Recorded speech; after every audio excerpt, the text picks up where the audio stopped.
اعوذ باللہ من الشیطان الرجیم بسم اللہ الرحمن الرحیم۔ محترم حضرات، آج ہمارے درمیان حضرت مولانا فضل الرحمان سجاد نعمانی صاحب تشریف فرما ہے۔ آپ کی شخصیت برصغیر میں محتاج تعارف نہیں ہے۔ گزشتہ ربع صدی سے زیادہ عرصہ آپ کا تعلیم میں، تربیت میں، دعوت میں، تفسیر قرآن میں گزرا ہے۔ ساتھ ہی ساتھ آپ نے تزکیہ نفس کی راہ بھی طے کی ہے۔ آپ کے سامنے اس دوران کئی تجربات آئے، کئی مشاہدات آئے، بڑی بڑی شخصیات کو، بڑے بڑے اکابر کو آپ نے دیکھا اور ان سے سیکھا۔ ہم چاہتے ہیں کہ مولانا نے ایک طویل عرصہ جو اس میدان میں گزارا ہے، اس میدان میں آپ کے سامنے جو تجربات آئے اور جو مشاہدات آئے، ان سے ہم مستفید ہوں اور اپنے ناظرین کو بھی مولانا کے تجربات و مشاہدات پیش کریں، تاکہ آئندہ نسل کا داعی مولانا کے ان تجربات و مشاہدات سے آگاہ ہو اور ان کو اپنے لیے مشعل راہ بنائے۔ مولانا فضل الرحمان سجاد نعمانی صاحب کی ایک شخصیت تو یہ ہے کہ مولانا گزشتہ صدی کے ممتاز عالم دین اور داعی حضرت مولانا منظور نعمانی صاحب رحمۃ اللہ علیہ کے فرزند ارجمند اور خلف رشید ہیں۔ اس کے علاوہ آپ کی ایک بڑی حیثیت یہ بھی ہے کہ آپ حضرت شاہ ولی اللہ رحمۃ اللہ علیہ کے ترجمان ہیں، اور اسی موضوع پر آپ کو سعودی عرب سے ماجسٹریٹ کی ڈگری مرحمت ہوئی تھی، اور آپ نے ایک طویل عرصے تک تفسیر قرآن میں اپنی زندگی، قرآن کے ساتھ اپنی زندگی گزاری ہے۔ مزید تفصیلات میں گئے بغیر ہم حضرت مولانا سے درخواست کرتے ہیں کہ آپ ہمارے سامنے دعوت دین کے میدان میں، تعلیم و تربیت کے میدان میں اور ان میدانوں میں جن سے آپ کا کبھی زندگی میں تعلق رہا ہے، اس سلسلے میں اپنے جو مشاہدات ہیں اور جو تجربات ہیں وہ ہمارے سامنے پیش کریں۔ شکریہ۔ جزاکم اللہ۔ بسم اللہ الرحمن الرحیم۔ فلا تزکوا انفسکم هو اعلم بمن اتقى واما بنعمت ربک فحدث۔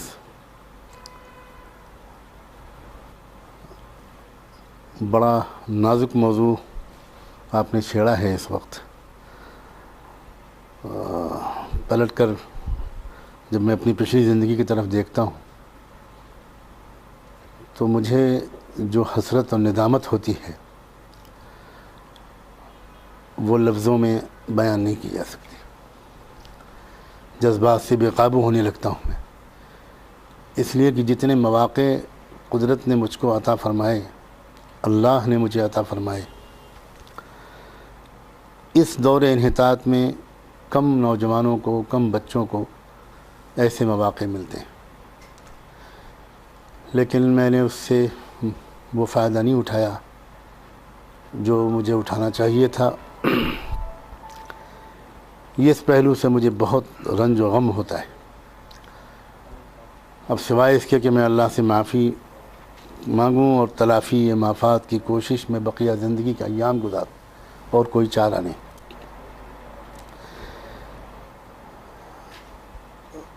میرا سال پیدائش 1955 ہے،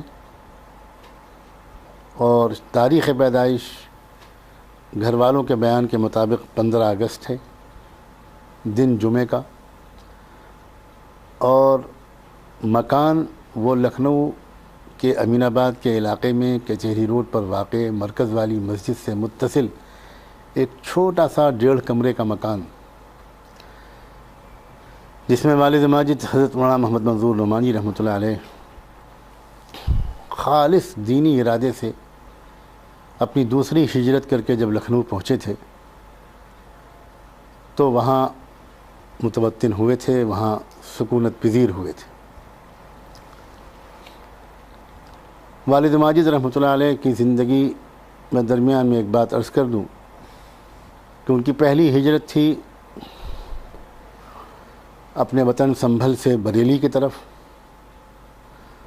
بریلی میں وہ تقریباً 20 سال، جہاں تک مجھ کو یاد آتا ہے، ان کا قیام رہا۔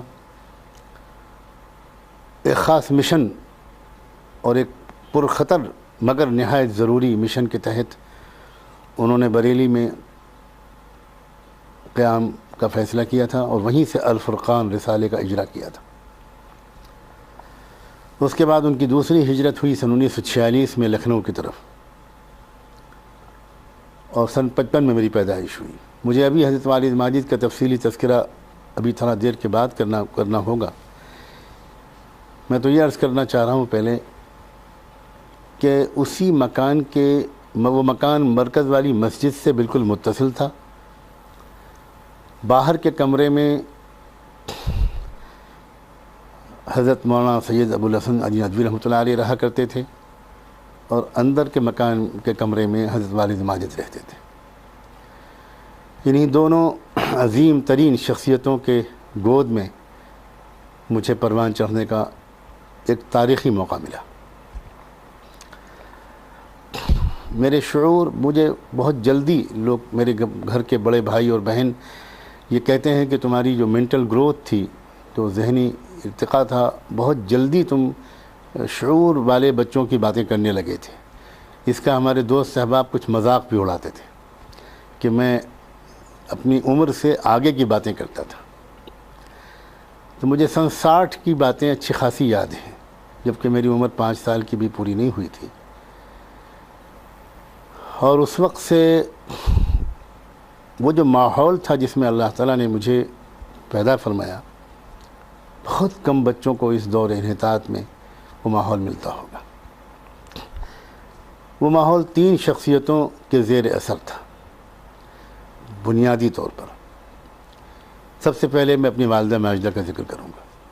میرے والد ماجد کا تذکرہ تو دنیا میں ہوتا رہتا ہے، فی الجملہ لوگ ان سے واقف ہیں، لیکن والدہ مرحومہ کیسی صالحہ، ذاکرہ، صابرہ، اللہ تعالیٰ کی محبت میں دغرق ایک خاتون تھی۔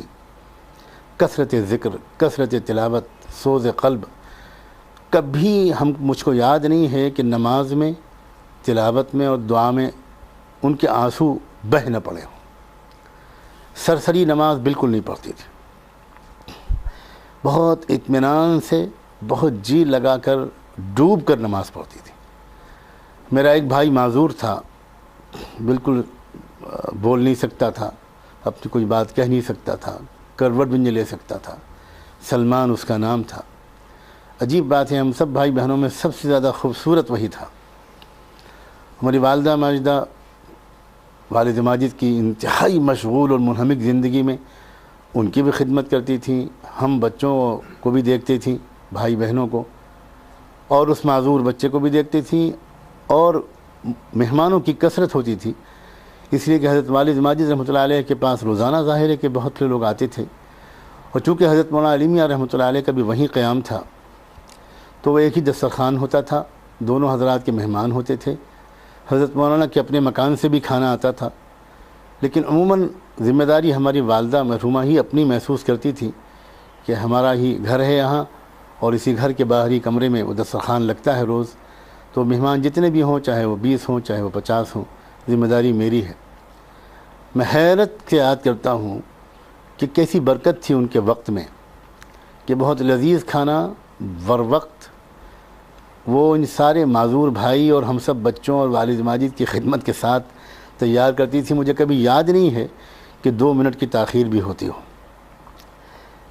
حضرت مولانا علی میاں کی تکریم اور ان کی محبت جس طرح ہمارے گھر والوں کے ہمارے اندر رچ بس گئی تھی، اس کا ایک چھوٹا سا نمونہ میں بچپن میں یہ دیکھتا تھا کہ حضرت مولانا جب آتے تھے اتر کر اسٹیشن سے، اس زمانے میں کاروں کا تو کوئی تصور نہیں تھا، سائیکل رکشہ جو لکھنؤ میں چلتا تھا اس سے آتے تھے، ندوے سے آئیں یا کسی سفر سے اسٹیشن سے آئیں یا رائے بریلی سے آئیں تب اسٹیشن سے آئیں، رکشے سے آنا ہوتا تھا اکثر و بیشتر۔ اس زمانے میں حضرت مولانا کو کھانسی کا بہت شدید دورہ پڑتا تھا، بہت کھانسی اٹھتی تھی، تو مولانا ہماری اس گلی میں داخل ہوتے تھے، اور ان کی کھانسی کی آواز سن کر ہماری والدہ مرحومہ اسٹوو جلانا شروع کر دیتی تھیں چائے بنانے کے لیے۔ اس وقت گیس کا چولہا نہیں ہوا کرتا تھا۔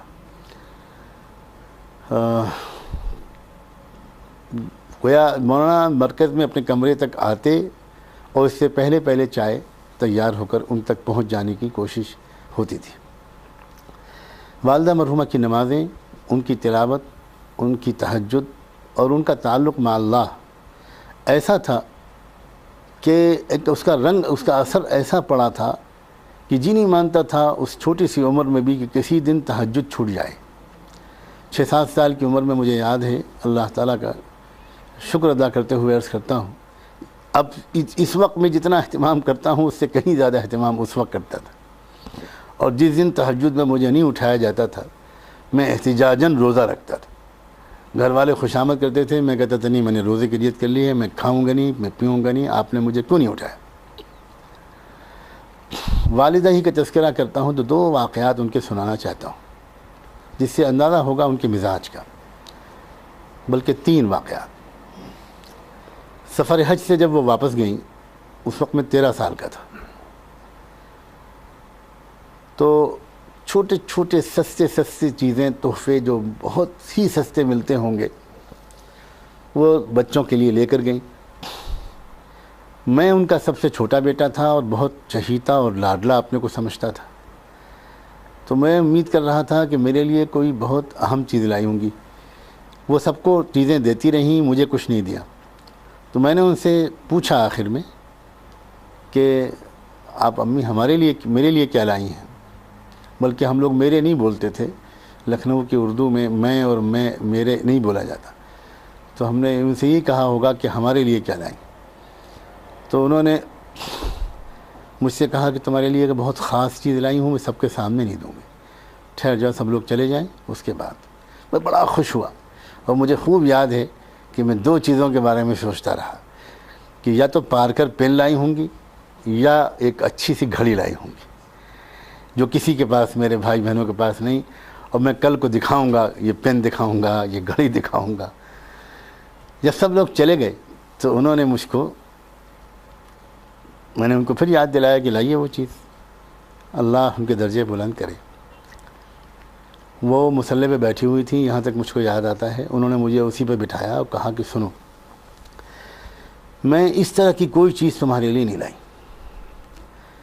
خانہ کعبہ کا پردہ پکڑ کر تم کو اللہ کے دین کی خدمت کے لیے وقف کر کے آئی، یہ دعا مانگ کے آئی ہوں کہ سجاد کو دین کے کام کے لیے ایسا قبول کر کہ اس کو دنیاوی ضروریات کے لیے بالکل مشغول اور فکر مند نہ ہونا پڑے، اور وہ 100% اپنی تمام اوقات اور صلاحیتیں بس آپ کے دین کی خدمت میں لگائیں۔ چھوٹا سا بچہ تھا میں، 12-13 سال کا، بچ گیا اس امتحان میں ناکامی سے غالباً، کہ میں ناراض نہیں ہوا، میں نے شکایت نہیں کی، میں بدگمان نہیں ہوا، بلکہ الٹا خوش ہوا، ان کے ہاتھ چومے اور اپنے نصیب پر بہت ناز کرتے ہوئے اور جا کر سو گیا۔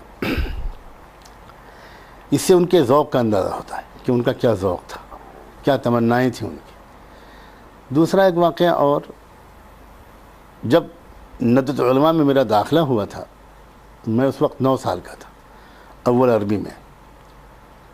تو جب ہمارے یہاں عربی کی جو پہلی کتاب پڑھائی جاتی ہے قصص النبیین حضرت مولانا کی، تو اس کا جو پہلا سبق تھا من کسر الاصنام، جس میں حضرت ابراہیم علیہ السلام کا تذکرہ ہے، قبل ایام کثیرۃ کثیرۃ جدا کان ہناک رجل اسمہ آذر کان آذر یبیع الاصنام۔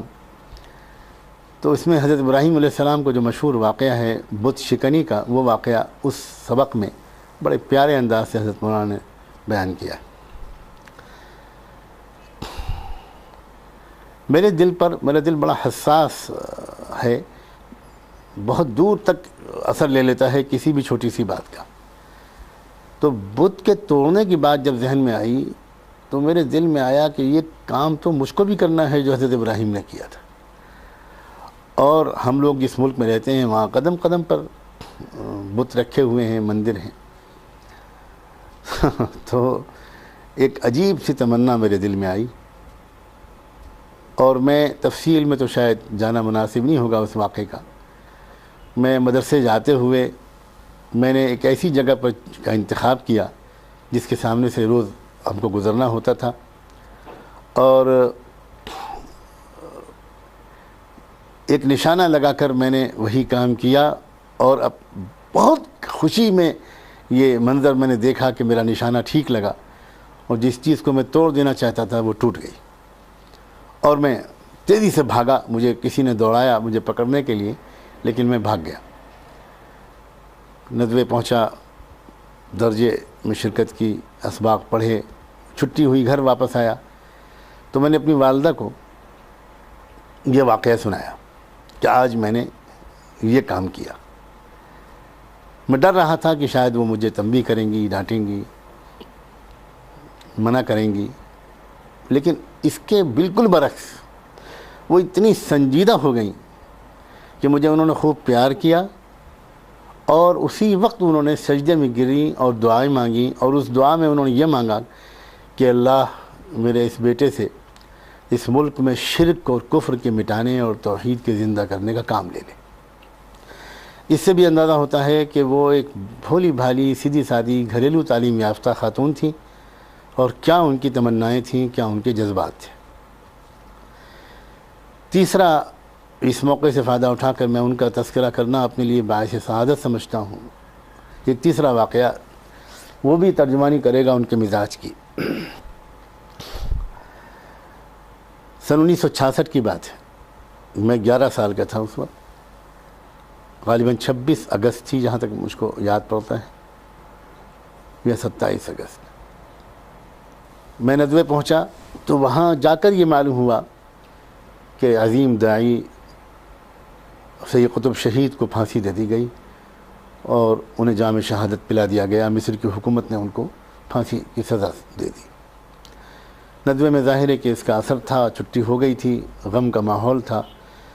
ہمارے استاذ مولانا نور الحسن قاسمی رحمۃ اللہ علیہ، جو ہم لوگوں کو شاید نحو و صرف پڑھاتے تھے، انہوں نے بلیک بورڈ پر، وہ بہت خوش خط تھے، ان کا خط بہت عمدہ تھا، انہوں نے بلیک بورڈ پر ایک شعر لکھا کہ بنا کردند خوش رسم بقا کو خون غلطی دن، خدا رحمت کند این عاشقان پاک تھی نترا۔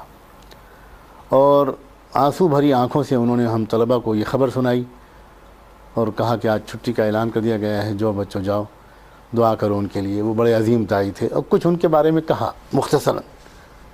میں گھر واپس آیا، میں نہیں جانتا تھا اس واقعے کی سنگینی، سید قطب کی شخصیت کی عظمت وغیرہ۔ گھر آیا تو دیکھا کہ باورچی خانہ بند ہے، چولہا ٹھنڈا ہے۔ اس زمانے میں لکڑی کے چولہے پر کھانا پکتا تھا ہمارے یہاں، اور والدہ خلاف معمول، وہ وقت ان کے باورچی خانے کی مصروفیت کا تھا، اس کے بجائے وہ اپنی نماز کی چوکی پر بیٹھی ہوئی قرآن کی تلاوت میں مصروف ہیں۔ میں نے ان سے پوچھا کہ کیا ہوا امی، کھانا نہیں پکا؟ تو انہوں نے کہا نہیں بیٹے، آج کھانا نہیں پکا، ہم تم کو دودھ وغیرہ دے دیتے ہیں، دودھ بسکٹ دے دیتے ہیں۔ میں نے کہا کیوں نہیں پکا؟ انہوں نے کہا بیٹے آج دین نہیں چاہ رہا کھانا پکانے کا۔ کیوں؟ تم نے نہیں سنا ندوے میں اللہ کے دین کا ایک بڑا سپاہی، بڑا خدمت گزار، آج وہ شہید کر دیا گیا۔ ایک بھولی بھالی گھریلو تعلیم یافتہ خاتون جو عربی کا ایک لفظ نہیں پڑھ سکتی تھی، جس نے فی ظلال قرآن نہیں پڑھی، جس نے مصر میں تحریکی اور دعوتی تاریخ، شاید کبھی والد صاحب سے کچھ سنا ہو، کوئی ایسا لٹریچر کا مطالعہ تو نہیں کیا انہوں نے کبھی، لیکن وہ اجمالی واقفیت جو ان کو اس گھر میں رہنے کی وجہ سے ہوئی تھی، اور حضرت والد صاحب پر جو صدمہ ہوا ہوگا، جو اس کا اثر ان کے اوپر ایسا تھا کہ انہوں نے اس دن سارا وقت تلاوت میں، ایصال ثواب میں، دعائے مغفرت کے اہتمام میں گزارا، اور اپنے بچوں سے بھی ان کی توقع یہ تھی کہ آج کے دن دل پہ تاثر لیا جائے۔ یہ تو تھی والدہ ماجدہ۔ حضرت والد ماجد رحمۃ اللہ علیہ کے بارے میں جو ان کی علمی شخصیات، ان کا رسوخ فی العلم، ان کی صلابت فی الدین، ان کی جرأت، ان کی بے باکی، بلا خوف لومۃ لائم، جس چیز کو انہوں نے حق سمجھا اس کی بہت جرأت مندانہ گواہی دی انہوں نے۔ اگر اپنی کسی رائے پر کہ غلط ہونے کا ان کو احساس ہوا تو ایک لمحے توقف کے بغیر انہوں نے اعلان کیا کہ میری وہ رائے غلط تھی، میں واپس لیتا ہوں، رجوع کرتا ہوں۔ علی اعلان کیا۔ اپنی غلطیوں پر انہوں نے ایک مضمون لکھا، اور بار بار انہوں نے اس بات کا اعلان کیا کہ میری وہ فلاں رائے تھی، اب دلائل سمجھ میں آئے وہ رائے صحیح نہیں تھی۔ ان کی ایسی خوبیاں قرآن و حدیث کے فہم میں جو ان کی گہرائی تھی اور جو ان کی احتیاط تھی اور مشکل مضامین کو عام فہم انداز سے پیش کرنے کی پر جو ان کو قدرت تھی وہ عظیم المثال تھی بالکل. اور جدید تعلیم یافتہ طبقے کو، اس جدید ذہن کو مطمئن کرنے کا جو ان کا مزاج تھا، بار بار حضرت مولانا علی میاں اس کا اظہار کرتے تھے اور دیگر علماء کہ اتنے قدیم ماحول میں تعلیم پانے کے بعد آپ کو یہ ملکہ کیسے حاصل ہوا. سن 1953 کی بات ہے، میری پیدائش سے پہلے کی، کہ حضرت مولانا علی میاں، حضرت والد صاحب جو دونوں تبلیغی کام میں، تبلیغی جماعت کے کام میں زبردست طریقے سے لگے ہوئے تھے، بہت منہمک تھے. ان کو محسوس ہوا کہ تبلیغ میں نکل کر دین دار بننے کا جو جذبہ آتا ہے وہ تو بڑا قابل قدر ہے، لیکن دو پہلوؤں سے ان کو تشنگی بہت محسوس ہوئی. ایک تو پورے دین کی صحیح فہم کا مسئلہ ان کے سامنے آیا کہ اس میں بڑی کمی محسوس ہوتی ہے اور خطرہ اس بات کا ہے کہ پورے دین پر کی طرف سے توجہ ہٹ نہ جائے، خصوصاً اخلاق، معاملات اور معاشرت اور اصلاح عقائد کی طرف سے توجہ کہیں ہٹ نہ جائے یا کم نہ ہو جائے. اور دوسرے ان کو اس بات کا بھی احساس ہوا اس تجربے سے کہ پورے اسلامی تاریخ میں اب تک دین کی خدمت کے جتنے کام ہوئے ہیں ان کا چونکہ تذکرہ نہیں ہوتا تو ذہن غیر شعوری طور پر یہ بنتا چلا جا رہا ہے کہ یا تو دین کا کام ہوا تھا عہد نبوت اور عہد صحابہ میں، اور یا دین کا کام اب ہو رہا ہے. درمیان کا سارا وقفہ تو خالی گزر گیا. اس غلطی کی اصلاح کے لیے ان دونوں حضرات نے ایک پروگرام بنایا اور ایک ہفتے پر مشتمل ایک تربیتی نظام منعقد کیا، اور طے یہ ہوا کہ جہاں تک دین و شریعت کی پوری تفہیم کا سوال ہے، اس موضوع پر حضرت والد ماجد رحمۃ اللہ علیہ روشنی ڈالیں گے اور ایک ہفتے تک مسلسل ان کے خطبات ہوں گے.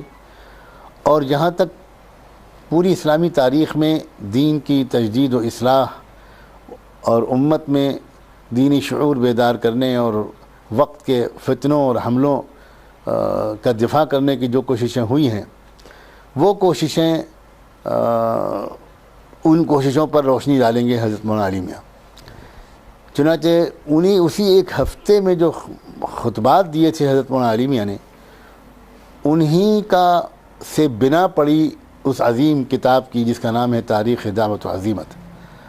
اور حضرت والد ماجد نے خطبات جو دیے وہ دراصل مجموعہ بنا وہ اس کتاب کا، جو میرے نزدیک اسلامی تاریخ کی یا فکر اسلامی کے بیان کی اہم ترین کتابوں میں سے ایک کہے جانے کے مستحق ہے، جس کا نام ہے دین و شریعت. مجھے اس بارے میں صرف اتنا کہنا ہے کہ جب وہ خطبات دیے، ان میں سے شاید آخری خطبے یا اس سے پہلے والے خطبے کے بعد حضرت مولانا علی میاں نے جس طرح کا اظہار کیا، حضرت مولانا کی زبان سے بھی میں نے سنا، حضرت والد صاحب کی زبان سے بھی مسکراتے ہوئے ہنستے ہوئے انہوں نے واقعہ کیا. اور مولانا نے کہا کہ یہ اتنی عظیم کتاب ہے اور اس میں آپ نے سمندر کو کوزے میں اس طرح بند کیا ہے، اور اس طرح اس میں اس دور میں تقدیر کا عقیدہ، تقلید و اجتہاد کا مسئلہ، اہل سنت والجماعت کسے کہتے ہیں، خوارج کی گمراہی کا اصل سبب کیا تھا، اور صحیح مسلک کیا ہے، معتدل مسلک کیا ہے، اور سیاست و حکومت سے لے کر احسان و تصوف تک جس طرح آپ نے اس کو بیان کیا ہے، یہ گویا بالکل ولی اللہی علوم اور فکر کا ایک پل نچوڑ آ گیا ہے، اور ایک بڑی جامع، بڑی معتدل، افراد و تفرید سے بہت پاک اور حشو و زائد سے بہت مبرہ اسلام کی ترجمانی اس کتاب میں آئی ہے. اس کے بعد بہت غیر معمولی الفاظ میں اس اپنی گویا اس عظمت کا خراج پیش کیا تھا حضرت مولانا نے اپنے رفیق، اپنے برادر رفیق محترم حضرت میرے والد ماجد کے ساتھ. تو وہ ماحول جو میں کہہ رہا ہوں، جس ماحول میں میری پرورش ہوئی، وہ عجیب جامع رنگ کا ماحول تھا. اس میں صورتحال یہ ہوتی تھی کہ رات کی آخری حصے میں تو وہ پورا ماحول خانقاہ رائے پور بن جاتا تھا، بالکل خانقاہی رنگ. مجھے خوب یاد ہے اپنے بچپن کے وہ دن جبکہ دو آوازیں گونجتی تھیں، ذکر کی، مناجات کی، تعلق مع اللہ کی. کہ میں کبھی اس کمرے میں جا کر حضرت والد صاحب کا ذکر سنتا تھا، کبھی باہر کے کمرے میں جا کر حضرت مولانا علیمیہ کا ذکر سنتا تھا. میری عمر اس وقت 5 سال کی تھی، 6 سال کی تھی، 7 سال کی تھی، اور کلیجہ منہ کو آ جاتا تھا اس سوز سے، اس ساز سے جو اس وقت اس ذکر سے گونجتا تھا. اور اس ذکر کے ساتھ ساتھ شیخ سعدی کے اشعار کا ان حضرات کا پڑھنا اور حافظ شیراز کے اشعار کا پڑھنا، اور درد و کرب میں عجیب ڈوب کر اللہ تعالیٰ کو یاد کرنا. تو وہ آہ سحرگاہی جو بچپن سے دیکھنے کو ملی، اس سے ایک بات کم سے کم نظریاتی طور پر سمجھ میں آ گئی کہ عطار ہو، رومی ہو، رازی ہو، غزالی ہو، کچھ ہاتھ نہیں آتا بے آہ سحرگاہی. پھر اس کے بعد صبح فجر کی نماز ہوتی تھی. فجر کی نماز کبھی حضرت والد صاحب پڑھاتے تھے، کبھی حضرت مولانا علیمیہ، اور حضرت نماز کے بعد 10 منٹ 15 منٹ پر مشتمل ایک درس حدیث ہوتا تھا جو حضرت والد صاحب ہی اکثر دیتے تھے. اس کے بعد یہ دونوں حضرات چہل قدمی کے لیے جاتے تھے. ایک واکنگ ہوتی تھی، مارننگ واک ہوتی تھی، تقریباً 2-3 کلومیٹر یا اس سے کچھ زیادہ پر مشتمل. وہ بھی ایک عجیب سیشن ہوتا تھا جس میں یہ حضرات اپنے معمولات بھی پورے کرتے تھے، وظائف بھی پورے کرتے تھے. اور لکھنؤ شہر کے منتخب ترین کچھ لوگ، مسلمان بھی اور ہندو بھی، انٹلیکچوئلس، ججز، لائرز، اساتذہ، چوٹی کے بعض لوگ، وہ اس پارک میں پہنچ کر انتظار کرتے تھے ان دونوں بزرگوں کا جہاں یہ لوگ ٹہلتے تھے. اور وہ بھی ایک عجیب سا سیشن ہوتا تھا. وہ لوگ ان سے کچھ سوالات کرتے تھے. بڑی عزت و تکریم کس سے وہ لوگ پیش آتے تھے.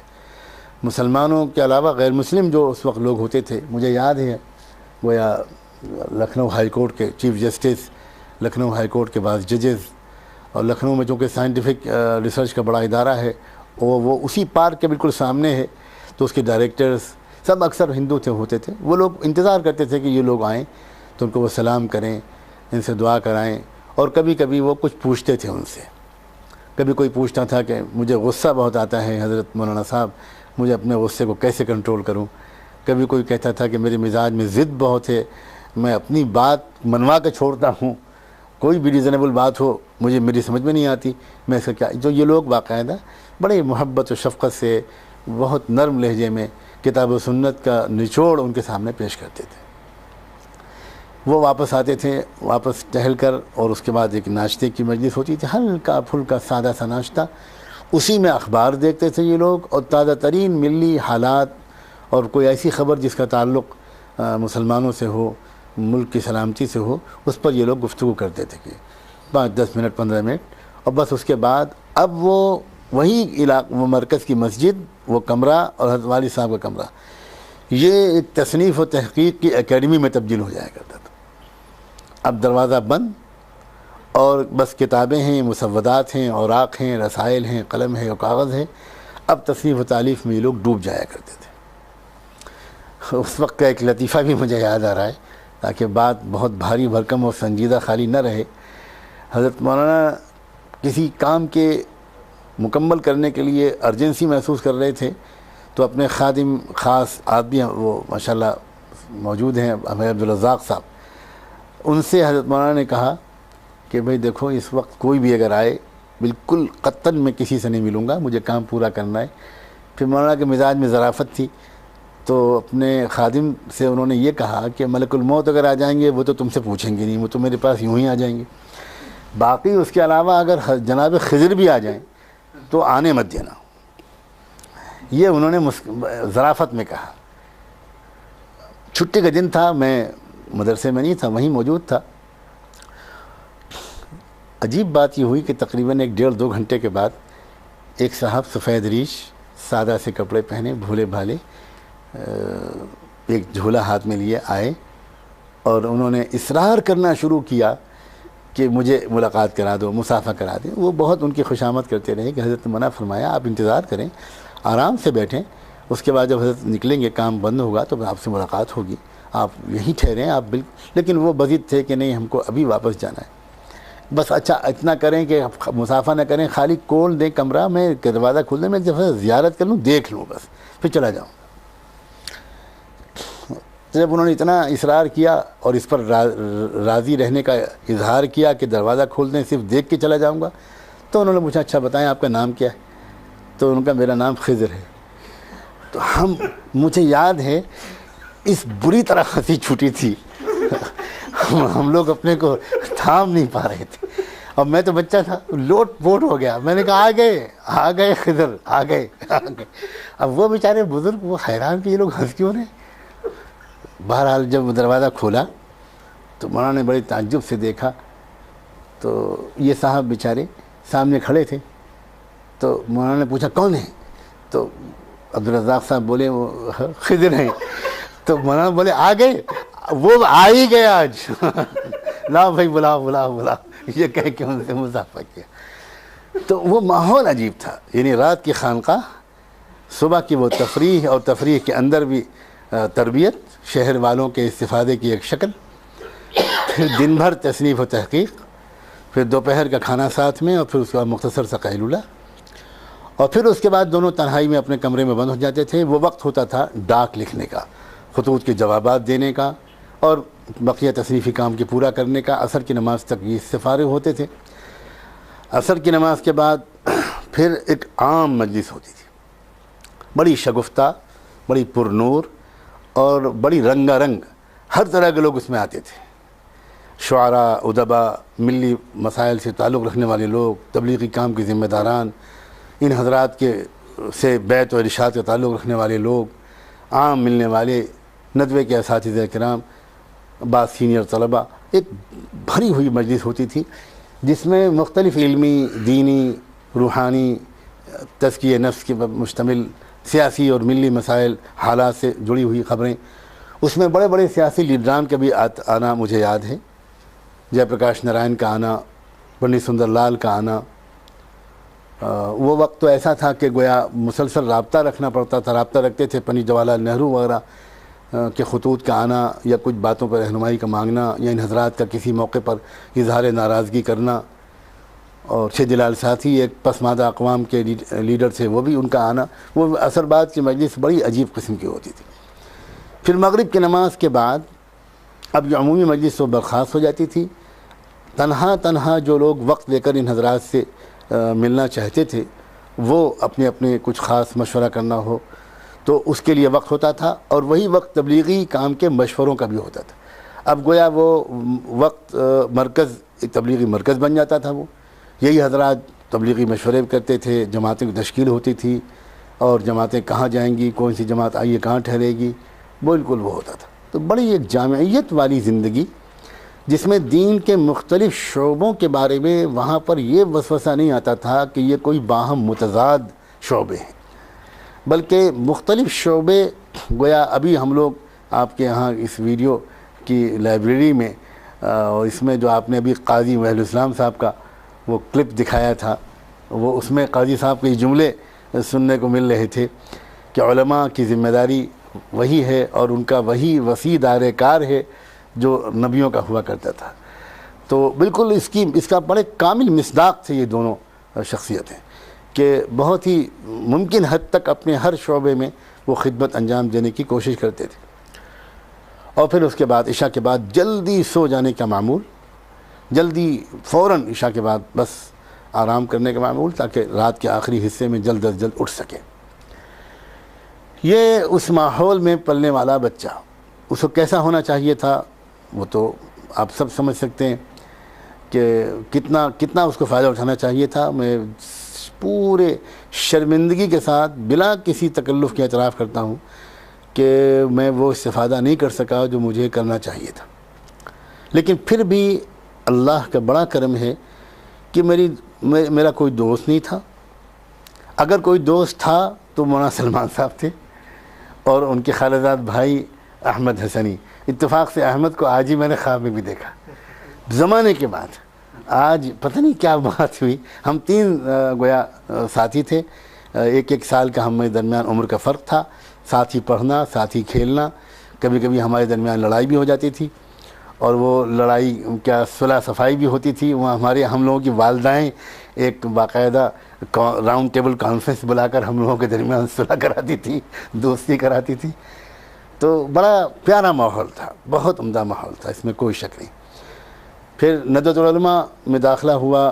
ندوے میں اس وقت اساتذہ کرام میں مولانا اسحاق سندلوی بھی تھے, اور حضرت والد ماجد کی تدریس کا سلسلہ تو ختم ہو چکا تھا، بند ہو چکا تھا اپنی دوسری مصروفیات کی وجہ سے، لیکن بہرحال الحمدللہ ہمارے اساتذہ سے بھرپور استفادے کی ہم لوگوں نے کوشش کی، اور اللہ کا بہت بڑا کرم و احسان ہے کہ پورے ندوے کے دور تعلیم میں ہر سال کے امتحان میں ہمیشہ اول پوزیشن آیا، کبھی میری پوزیشن دوسری نہیں ہوئی، بلکہ صرف کلاس میں نہیں بلکہ پورے دارالعلوم میں اللہ کا بہت بڑا کرم ہے کہ ہمیشہ نمبر 1 پر رہتا تھا۔ یہ والدہ کی دعائیں اور والد صاحب کی تربیت۔ ایک بہت بڑا ایڈوانٹیج مجھ کو یہ حاصل ہوا کہ مجھے مطالعے کا طریقہ حضرت والد ماجد نے سکھایا۔ عام طور پر طلبہ نہیں جانتے اس بات کو کہ کتاب کیسے پڑھی جاتی ہے، فن کو کیسے اخذ کیا جاتا ہے۔ وہ اس کے بڑے ماہر تھے، اور مجھے وہ بار بار بچپن سے سمجھاتے تھے کہ کیسے نحو صرف پر عبور کیسے حاصل کیا جائے، کیسے عربی زبان میں گرامر کی غلطی سے بچا جائے۔ پھر اور آگے بڑھا تو فقہ پر کیسے فقہ پڑھی جائے، مسالک کے درمیان کے اختلافات کو کیسے سمجھا جائے، دلائل کو کیسے سمجھا جائے۔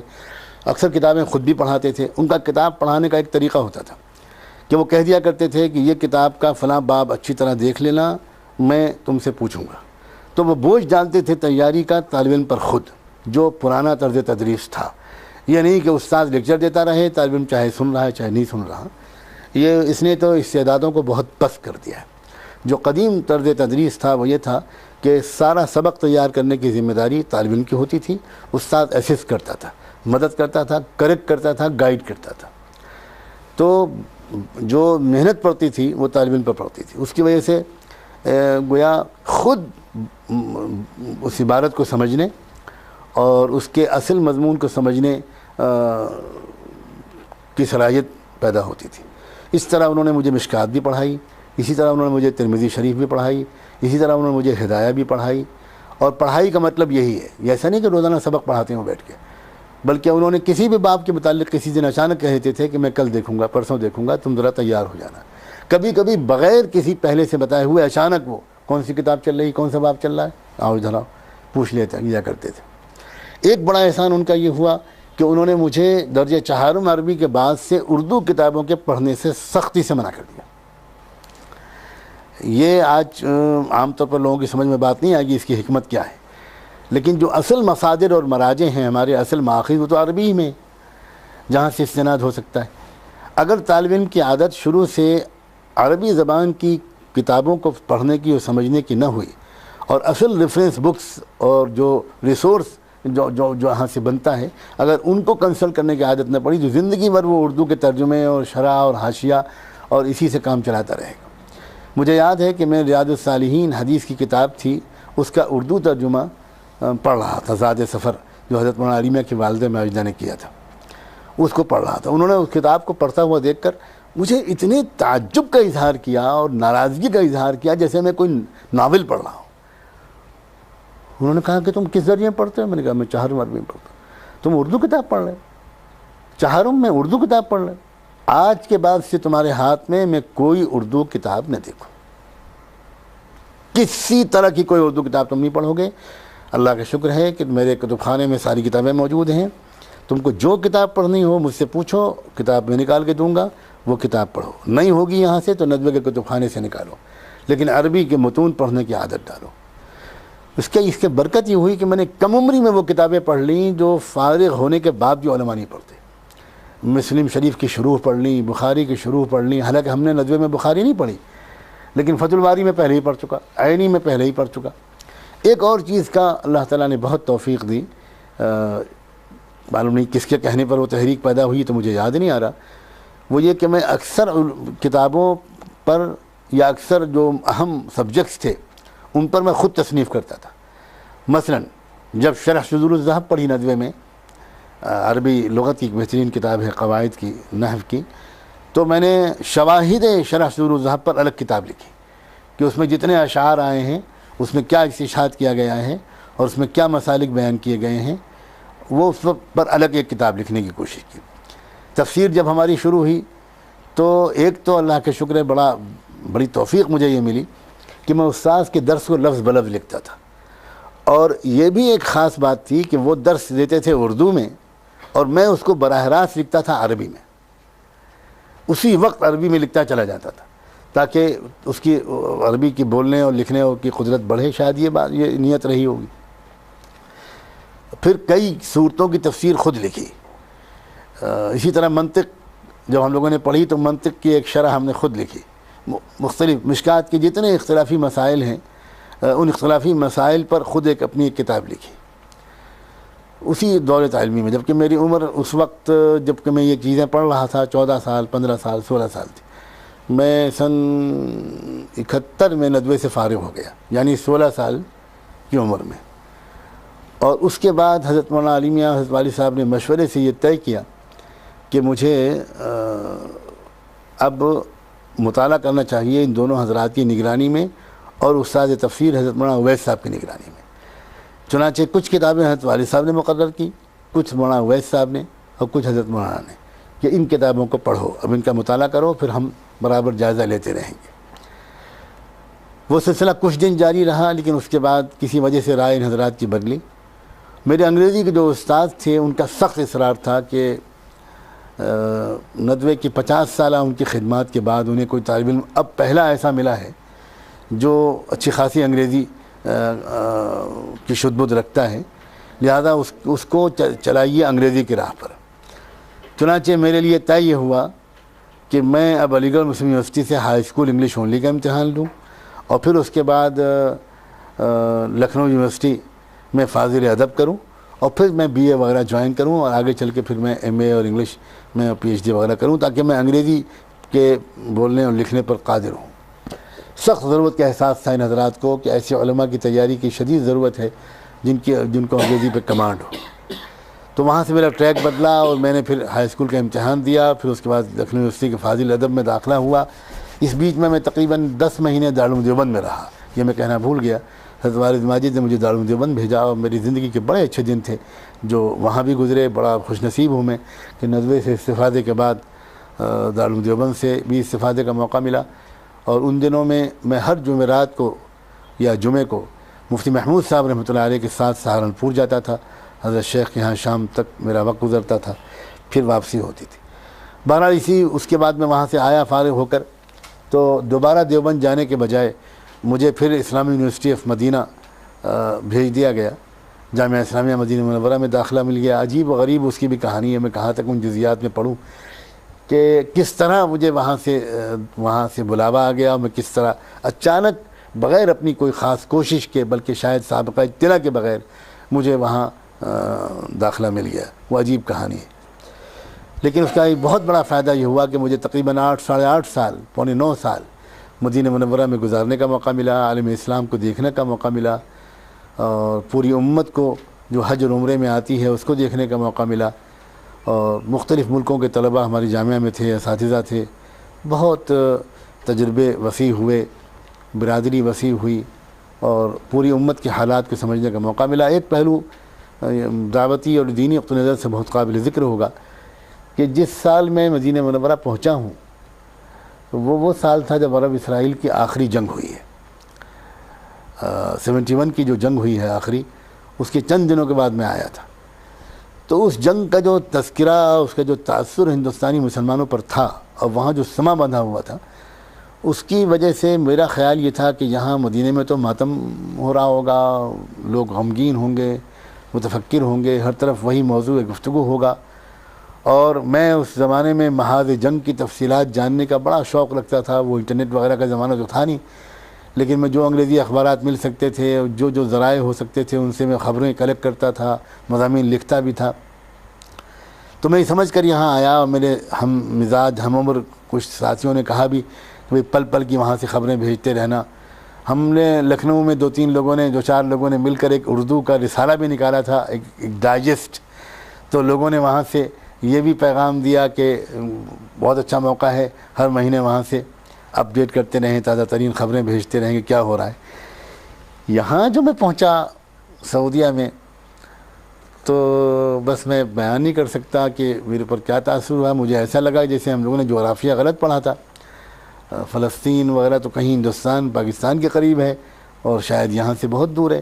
یہاں کوئی تذکرہ ہی نہیں تھا اس کا. دنیا بالکل ریال کے ارد گرد گھوم رہی تھی اور مستی اور سرشاری کی کیفیت تھی. اور عجب زمانہ تھا. اب کیا شکوہ شکایت کریں, کیسے کس منہ سے کہیں وہ باتیں کہ نوجوانوں کی دلچسپیاں کیا تھیں. ہم عرب نوجوانوں سے لپک کر ملتے تھے, ان سے کس موضوع پر بات کرنا چاہتے تھے, اور وہ ہم سے ہندوستانی فلموں کی تفصیلات معلوم کرنا چاہتے تھے. تو طبیعت پر بہت اس کا اثر ہوا, بہت زبردست سیٹ بیک پہنچا کہ یہ کیا ہو رہا ہے. تو چونکہ اجتماعی اصلاح اور اجتماعی حالات کی تبدیلی کی ایک فکر دل و دماغ پر چھائی ہوئی تھی, تو خیال ہوا کہ ہمیں کچھ کرنا چاہیے. چنانچہ کچھ ہم خیال طلباء نے مل کر ایک کوشش کی کہ ایک کوئی کمیٹی بنائیں, ایک کوئی جماعت بنائیں, حلقہ تحریک اسلامی نام سے کسی چیز کی شروعات کی. لیکن چند دنوں کے بعد اندازہ ہوا کہ بالکل بے روح ہے, اس لیے کہ جو عام طلباء تھے ان کا مزاج بالکل دوسرا تھا. وہ گویا جو سنجیدگی, جو اتباع سنت, جو اتباع شریعت ہم لوگ ان کے اندر دیکھنا چاہتے تھے, وہ ہمیں ظاہر میں نظر نہیں آتا تھا. ہو سکتا ہے بھئی ہم کو احساس نہیں ہے کہ اندر سے کسی کا تعلق اللہ سے کتنا ہو, لیکن اس وقت ہم اندر کو دیکھنے کے بجائے ظاہر کو دیکھنے کا زیادہ ذوق رکھتے تھے شاید. تو ہماری کسی سے بنی نہیں, اور آپس میں ہی اختلاف ہو گیا کئی لوگوں میں, کئی گروپ ہو گئے, اور وہ کچھ چل نہیں پایا, ٹوٹ گیا وہ نظام. پھر ایک اور کوشش کی, وہ بھی کامیاب نہیں ہوئی. اسی شش و پنج میں تھے اور تلاش میں تھے کہ حضرت مولانا الیاس رحمۃ اللہ علیہ کی تربیت یافتہ حضرت مولانا سعید احمد خان صاحب رحمۃ اللہ علیہ کی محبت, شفقت اور صحبت مجھے حاصل ہوئی. اور میں اب کیا عرض کروں کہ ان کی شخصیت سے, ان کی صحبت سے مجھ کو کتنا نفع ہوا. یہ گویا سچی بات یہ ہے کہ شیخین حضرت والد ماجد, حضرت مولانا علی میاں کے بعد یہ ایک تیسری شخصیت تھی جو میری زندگی میں داخل ہوئی, اور انہوں نے اس ذوق کو اور جلا دی. اور چونکہ یہ حضرت مولانا الیاس رحمۃ اللہ علیہ کے خاص الخاص مزاج کے نمائندے تھے, اور فنا تھے بالکل تبلیغ و دعوت کے کام میں, اور مکارم اخلاق ان پر تو تمام تھے, بڑے اعلیٰ اخلاق, حزن و غم, اور وہ ساری صفات جو گویا ایک وارث نبوت میں ہونی چاہیے, اللہ نے ان کو عطا فرمائی تھی. مجھے ان سے بے حد مناسبت ہوئی, اور ان کی بڑی بے پناہ شفقت مجھے حاصل ہوئی, اور میں بالکل قریب ہوتا ہی چلا گیا, تبلیغ کے کام میں لگتا چلا گیا. مجھے بڑی تسلی ہوئی, والد صاحب بھی اس سے بہت خوش تھے, اور کہ یہ مادیت کے فتنے سے انشاءاللہ یہ بچ جائے گا وہاں رہنے کے باوجود. والد صاحب مجھے بھیجنے پر تیار نہیں تھے, یہ سوچ کر کہ یہاں کے بلند معیار زندگی پر رہنے کے بعد واپس آ کر ہندوستان میں بوریے پہ بیٹھ کے کام کرنا مشکل ہوگا. لیکن حضرت مولانا علی میاں کے اصرار پر مجھے بھیج دیا گیا, اور میں جامعہ اسلامیہ میں اللہ کا شکر ہے مراحل طے کرتا رہا. کلیہ ہوا, ماجسٹر ہوا, مختلف اساتذہ سے, مختلف شخصیتوں سے وہاں بڑا فائدہ اٹھانے کا موقع ملا. میرے مدینے کے زمانے کے ایک بہت بڑے محسن حضرت مولانا سعید احمد خان صاحب کے بعد میں شیخ عطیہ محمد سالم کو سمجھتا ہوں. یہ رئیس القضات تھے مدینے کے, چیف جسٹس تھے, اور عظیم عظیم عظیم فقیہ اور عالم تھے, عالم ربانی تھے, اور مصری تھے اصل میں, اور شیخ شنقیطی کے شاگرد تھے, صاحب اضواء البیان. اصل میں ان کے علوم کے اصل وارث تھے وہ, اور اپنی عربیت اور اپنے اس سب کے ساتھ ساتھ میں نے ان کے اندر جو سادگی, جو تواضع, جو زہد, جو عام طور پر یہاں کے علماء میں دیکھنے میں کم ملتا ہے, ایسا زہد تھا, ایسی سادگی تھی, مسکنت تھی, اور اس کے ساتھ ساتھ ایسا گہرا علم تھا کہ روزانہ مسجد نبوی میں ہفتے کے 3 دن غالباً موطا امام مالک کا ان کا درس ہوا کرتا تھا. مجھے یہ سعادت نصیب ہوئی کہ میں برس ان کے درس میں شریک رہا, اور شاید 2 مرتبہ یا 3 مرتبہ موطا من اولی ہی الی آخری ہی ان سے پڑھنے کا موقع ملا. اور اس طرح ایک فقہ علی المذاہب الاربعہ اور فقہ مالکی خاص طور پر اس سے کچھ مناسبت بڑھی, اور بہت نفع ہوا. شیخ عطیہ سالم اللہ تعالیٰ ان کو بہت جزائے خیر عطا فرمائے. مدینہ کے زمانہ قیام میں ایک اور شخصیت جس سے میں وہ استفادہ تو نہیں کر سکا جتنا کرنا چاہیے تھا, جتنا مواقع تھے, وہ تھے شیخ الحدیث حضرت مولانا زکریہ صاحب رحمۃ اللہ علیہ. میری خوش نصیبی تھی کہ جب میں مدینہ پہنچا تو اس کے صرف 8-10 دن پہلے حضرت شیخ الحدیث مولانا زکریہ صاحب, یا شاید 1 مہینہ پہلے, ہجرت کی نیت سے مدینہ منورہ منتقل ہو گئے تھے, اور میں پہلے جا کر انہی کا مہمان بنا تھا, اور میں مسلسل 8-8.5 سال ان کی نگرانی میں رہا. میں لفظ بولنا چاہتا ہوں احتیاط سے, ان کی نگرانی میں رہا. انہوں نے اپنی طرف سے اپنی نگرانی میں میری رہنمائی میں اور کوئی کسر نہیں چھوڑی. لیکن میں اعتراف کرتا ہوں اس بات کا کہ مجھے ذکر و سلوک کی لائن سے کوئی زیادہ مناسبت نہیں تھی. میں اجتماعی کاموں میں زیادہ دلچسپی رکھتا تھا اور نہیں سمجھتا تھا کہ ترتیب میں الٹ رہا ہوں. مجھ کو پہلے اپنی اصلاح اور اپنے نفس کے تزکیے کے مرحلے سے گزرنا چاہیے اور بڑا بننے سے پہلے چھوٹا بننا چاہیے. یہ جملہ میں دہرانا چاہتا ہوں کیونکہ یہی اصل حاصل ہے میری زندگی کا. نوجوان علماء سے میری دستبستہ گزارش ہے اور عاجزانہ مشورہ ہے کہ خدا کے لیے چھوٹا بننے سے پہلے بڑے بننے کی غلطی نہ کریں. پہلے چھوٹے بنیں، پہلے اپنے آپ کو کسی کی نگرانی میں رکھیں، کسی کے حوالے کریں، صحبت و تربیت کے ایک مرحلے سے گزریں. اس کے بعد میدان بہت ہیں کام کرنے کے. جس میدان میں کام کرنے پر مأمور ہوں اس میدان میں کام کریں. یہ شاید میں نے قبل از وقت کہہ دیا، یہ مجھے اپنی گفتگو کے آخر میں یہ پیغام دینا چاہیے تھا، لیکن جب شیخ الحدیث کی یاد آئی تو بے ساختہ میری زبان سے یہ باتیں نکلیں. اس لیے کہ میں اس بات کو آن ریکارڈ کہنا چاہتا ہوں، اپنی اس غلطی کا اعتراف کرنا چاہتا ہوں کہ شیخ الحدیث حضرت مولانا زکریہ صاحب رحمۃ اللہ علیہ بے پناہ شفقت، حضرت والد صاحب کی نسبت کی وجہ سے مجھ پر بے پناہ شفقت فرماتے تھے، بہت محبتیں فرماتے تھے. اس کے عجیب واقعات ہیں. لیکن وہ یہ چاہتے تھے کہ میں تھوڑا سا اللہ اللہ بھی کروں، کچھ ذکر بھی کروں اور کچھ کسی کو واقعی اپنا بڑا مان کر اور اس سے اپنی تربیت بھی کراؤں، اپنے نفس کا تزکیہ کراؤں، تقوی حاصل کروں. لیکن میں اس کو کچھ زیادہ ضروری نہیں سمجھتا تھا ان کے پورے عقلی اور علمی احترام کے ساتھ. تو مجھے لگتا ہے کہ میں خاص خیر سے محروم رہا. کاش کہ میں نے اس ضرورت کو اس وقت اتنی شدت سے محسوس کر لیا ہوتا. ایسا تو نہیں ہے کہ میں اس دنیا اس کا منکر رہا، اس کا بے پرواہ رہا، لیکن جتنا مجھے اس طرح متوجہ ہونا چاہیے تھا اس میں تو کمی رہی. چنانچہ اس کا ثبوت یہ ہے کہ اسی دور تعلیمی میں ہندوستان کے ایک عظیم عارف باللہ حضرت مولانا محمد احمد صاحب پرتاپ گڑھی رحمۃ اللہ علیہ، جو نقشبندی سلسلے کے امام تھے اور جو اتنے بڑے تھے تزکیہ نفس کے معاملے میں اور محبت الہی میں، کہ حضرت مولانا علی میاں، حضرت والد ماجد، حضرت مولانا حفیظ الرحمان صاحب اعظمی رحمۃ اللہ علیہ محدث کبیر، حضرت مولانا شاہ برالحق صاحب محی السنہ، یہ سارے حضرات دوزانو ان کے پاس جا کر بیٹھتے تھے اور ان کو اپنا بڑا مانتے تھے. تو میں ان کے پاس حاضر ہوا اور ان کی شخصیت کی بلا کی تاثیر اور کیسی محبت کرتے تھے وہ ہر شخص سے. کتنا بھی کوئی دیکھنے میں بے دین لگے، کتنا بھی، لیکن اگر وہ انسان ہے، اگر وہ اللہ کا بندہ ہے تو بس وہ اس سے بے پناہ محبت کرتے تھے. ان کو دیکھ کر اندازہ ہوتا تھا کہ نبیوں کے دل میں اللہ کے بندوں کی کیسی محبت ہوتی ہوگی. تو اسی محبت کے اثر سے میں ان سے بیعت بھی ہوا، ان سے تعلق بھی قائم کیا. انہوں نے مجھے بڑی خوشخبریاں بھی سنائیں، بڑی امیدیں دلائیں، لیکن میں اعتراف کرتا ہوں کہ جتنا مجھے اہتمام کرنا چاہیے تھا ان سے استفادے کا وہ بھی میں نے نہیں کیا. چنانچہ ان کی وفات کے بعد مجھ پر جو غم کا پہاڑ ٹوٹا، میں کئی دن تک بہت عجیب حالت میں رہا. مجھے محسوس ہوتا تھا کہ میں اللہ کے یہاں مواخذے سے نہیں بچ پاؤں گا. ایک ایسا شفیق سایہ میرے سر سے اٹھا ہے کہ میں کہاں لاؤں گا اس کا بدل. میں لوگوں کے نفع کے لیے اپنا ایک واقعہ سنانا چاہتا ہوں ان کے ساتھ، تاکہ لوگوں کو مبالغہ نہ محسوس ہو ان الفاظ میں جو ایسے بزرگوں کے بارے میں میری زبان سے نکلیں یا کسی بھی زبان سے نکلیں. میرا ذاتی واقعہ ہے، اللہ کرے کہ کسی کو اس کو سننے میں شک نہ ہو. حضرت مولانا محمد احمد صاحب پرتاپ گڑھی سے ملنے کے لیے میں الہ آباد یا ان کے وطن پھول پور جایا کرتا تھا جب بھی میں چھٹیوں میں مدینے سے لکھنؤ جاتا تھا.